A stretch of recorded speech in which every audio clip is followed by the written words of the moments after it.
30,000 ரூபாய் பெறுமதியான பொருட்களை நீங்கள் கொள்வனவு செய்வீர்களானால் 25,000 ரூபாய் பெறுமதியான பணப்பரிசுகள் மற்றும் 25,000 பெறுமதியான பொருட்களை அவரின் சுபமாக பெற்றுக் கொள்ளக்கூடிய வாய்ப்புகளை அள்ளி வழங்கிக் கொண்டிருக்கிறார்கள். எனவே எங்களது அன்பார்ந்த வாடிக்கையாளர்கள் நீங்களும் அதிர்ஷ்டசாலியாக மாற வேண்டுமா? நீங்கள் செய்ய வேண்டியது ஒன்றுதான். ஒவ்வொரு மாதமும் 30,000 ரூபாய் பெறுமதியான பொருட்களை கொள்வனவு செய்து நீங்களும் அதிர்ஷ்டசாலியாக மாறுவதற்கான வாய்ப்பினை நீங்கள் பெற்றுக் கொள்ளுமாறு உங்களை மகிழ்ச்சியோடு நாங்கள் அறிய தருகின்றோம்.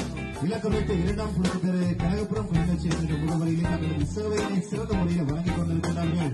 சென்ற மாதம் வெற்றியாளர்களாக இங்கே நிர்மலா மற்றும் விருந்தன் சாகித்யம் தொழிலாளர் ஜெயராசா விஜய் சுகாதார ரோஷன் என்பவர்கள் இங்கே தெரிவு செய்யப்பட்டிருக்கிறார்கள். இங்கே அவர்கள் தூக்க முறையில் தெரிவு செய்யப்பட்டு அவர்களுக்கான பணப்பரிசுகள் மற்றும் பொருட்களை பெற்றுக் கொள்வது